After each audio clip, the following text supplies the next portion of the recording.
جو اپنے بندوں سے بے حد محبت کرتا ہے، جو انہیں کبھی بھی نارے جہنم کا ایندھن نہیں بننے دینا چاہتا، بلکہ وہ اپنے بندے کو دنیا میں بھی توبہ کی توفیق دیے رکھنا چاہتا ہے اور آخرت بھی سنوارنا چاہتا ہے۔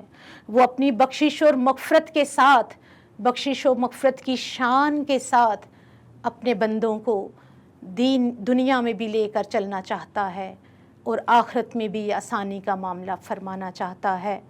سورۃ الفرقان کی آیت نمبر 70 میں اللہ رب العزت نے فکر توبہ کے بارے میں ارشاد فرمایا کہ مگر جس نے توبہ کر لی اور ایمان لے آیا، نیک عمل کیا، تو یہی وہ لوگ ہیں کہ اللہ جن کی برائیوں کو ان کی نیکیوں سے بدل دے گا۔ دیکھیے کیا کہنے اس توبہ کے کہ رب نے بندے مومن کی برائیوں کو اس کی نیکیوں سے بدل دینے کا وعدہ اس آیت مبارکہ میں فرمایا ہے۔ فکر توبہ کے اس مختصر کلام کے بعد آئیے محرکات توبہ اور اس کے بعد اقسام توبہ کو ملاحظہ کرتے ہیں۔ ناظرین کرام، ہر فعل، ہر کام کو انجام دینے کا کوئی سبب اور وجہ ضرور ہوتی ہے۔ بس یہی سبب، یہی وجہ، یہی جذبہ اس کام کا محرک کہلاتا ہے۔ تو توبہ جیسا عظیم الشان فعل جو اللہ کی توفیق اور عطا کے بغیر ممکن نہیں، دیکھتے ہیں کہ اس توبہ کے کتنے محرکات ہیں۔ اہل علم نے توبہ کے 4 محرکات بیان کیے ہیں۔ پہلا محرک خوف عذاب خدا، دوسرا محرک طلب اجر و ثواب، تیسرا محرک احساس قرب الہی، اور چوتھا اہم ترین محرک توبہ احساس شرم و حیا ہے۔ توبہ کی اقسام پہ بات کرتے ہیں۔ آپ کے علم میں ہے کہ توبہ گناہوں سے شرمندہ ہو جانے کا وہ عمل ہے جو بندے مومن کو رب کی رحمت کی آغوش میں آ سمیٹتا ہے، اور بندہ نہ صرف اپنی نوکے زبان پہ چلنے والے الفاظ کے ساتھ بلکہ قلوب و اذہان کی گہرائیوں کے ساتھ اپنے رب کی جانب توبہ استغفار کرتا ہے، اپنے رب کی طرف رجوع کرتا ہے۔ عرفاء کے آراء اور اقوال کو سامنے رکھتے ہوئے توبہ کی مندرجہ ذیل 4 اقسام کو کثرت کے ساتھ بیان کیا گیا ہے۔ پہلی قسم توبۃ النصوح، دوسری قسم توبہ انابت، تیسری قسم توبہ توبہ استجابت، اور چوتھی قسم توبہ استحیا۔ آئیے اختصار کے ساتھ ان چاروں کے احوال کا جائزہ لیتے ہیں۔ توبۃ النصوح سے مراد اپنی بدعمالیوں، بد کرداریوں اور گناہوں سے محض اللہ رب العزت کی خاطر نادم ہو کے اللہ کی طرف لوٹ آنا ہے۔ یہی وہ توبۃ النصوح ہے جس کا اظہار اللہ رب العزت نے کلام مجید میں فرمایا، یا ایھا الذین آمنوا توبوا الی اللہ توبۃ نصوحا۔ اس توبہ کا محرک اللہ رب العزت کی رضا کا حصول اور اللہ کے عذاب کا خوف بیان کیا جاتا ہے کہ جس کے اثر بندے مومن گناہوں سے تائب ہو جاتا ہے اور ہمیشہ کے لیے توبۃ النصوح کر لیتا ہے۔ ناظرین کرام، دوسری قسم توبہ توبہ انابت جسے کہا گیا ہے، یہ توبۃ النصوح سے اگلے درجے کی ایسی توبہ ہے کہ جس کا محرک اللہ رب العزت کی بارگاہ سے اجر و ثواب کی طلب ہے۔ یعنی بندہ یہ چاہتا ہے کہ اللہ اس سے خوش ہو اور اس کو نوازے، اپنی بخششوں اور نوازشوں کی بارش فرمائے، اس لیے کہ بندے مومن کو توبۃ النصوح کے مرحلے میں ہی صغائر اور کبائر سے معافی مل جاتی ہے۔ تو اب اس دوسرے مرحلے یعنی توبہ انابت میں بندہ اللہ رب العزت کی بخششوں کا طلبگار بن جاتا ہے۔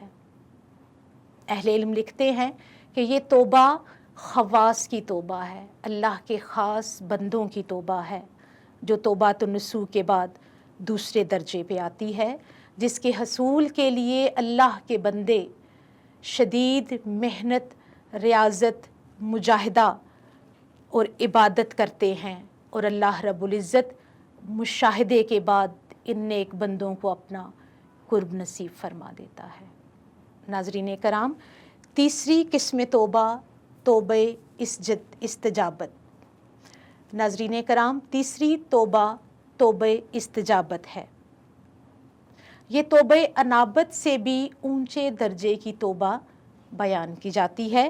اس بندے میں، اس مقام پہ بندے کا جو محرک ہے وہ نہ تو اللہ کی طرف سے کسی قسم کا خوف ہے، نہ عذاب کا خوف ہے، اور نہ ہی رضائے الہی کا حصول ہے۔ تو پھر ایسے بندوں کی توبہ کا محرک کیا ہے؟ روایات میں آتا ہے کہ ایسے بندوں کی توبہ کا محرک یہ خیال ہوتا ہے کہ وہ بندہ گناہ اور ظلم کا مرتکب ہو رہا ہے، جبکہ اللہ رب العزت اس کی شہرگ سے بھی قریب تر ہے۔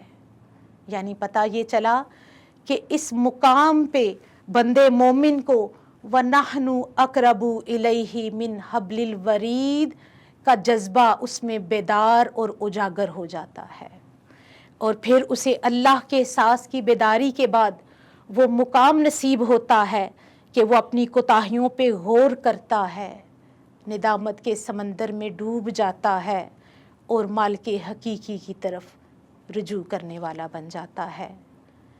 اس تیسری قسم توبہ کے بعد چوتھی اور آخری قسم توبہ توبہ استحیا۔